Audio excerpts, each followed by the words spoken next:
A Corpus Christi animal shelter, already operating near capacity, could soon face a major change in how it handles overcrowding. The City Council is set to vote tomorrow on a proposal that would ban the euthanasia of healthy or treatable animals simply because the shelter runs out of space. Now, Bill Churchwell is here in the studio tonight. He joins us live with details. And Bill, what are we talking about here? Well, right now, Animal Care Services is already very close to capacity. The department tells me it has just 9 empty kennels, which are expected to be filled by tomorrow. So what happens if the city takes space-based euthanasia off the table? Behind those puppy dog faces is a much bigger challenge for Corpus Christi. Too many animals and not enough space. Currently, Animal Care Services is able to respond relatively quickly to needs from our community. The shelter has 118 dog kennels and 24 cat kennels. From October to July 31st, ACS has taken in more than 3,100 animals. 557 of them were euthanized, mostly for medical and behavioral reasons, but none were for space. In 2025, there were 28 euthanized for space. It's always as a last resort.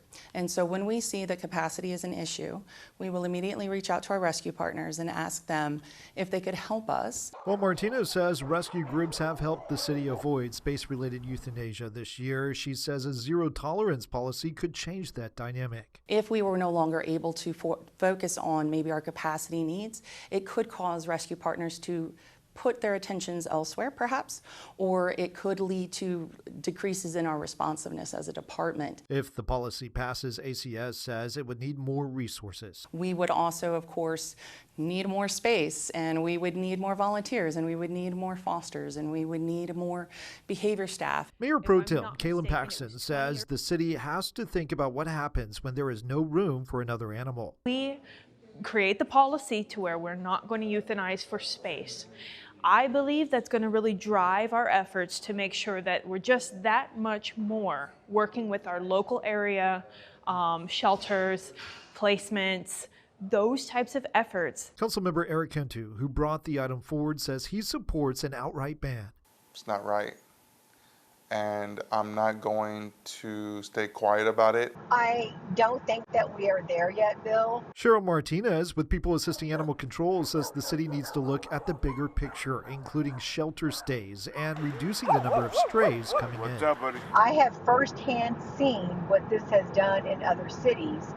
In the Rio Grande Valley, there was more than one city that did this, and now their population has just gotten so out of hand.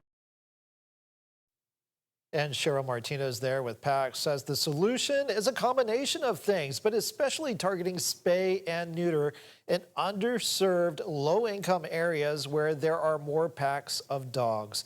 Meantime, regardless of how council votes tomorrow, ACS says adoptions and fosters remain one of the fastest ways to open another kennel.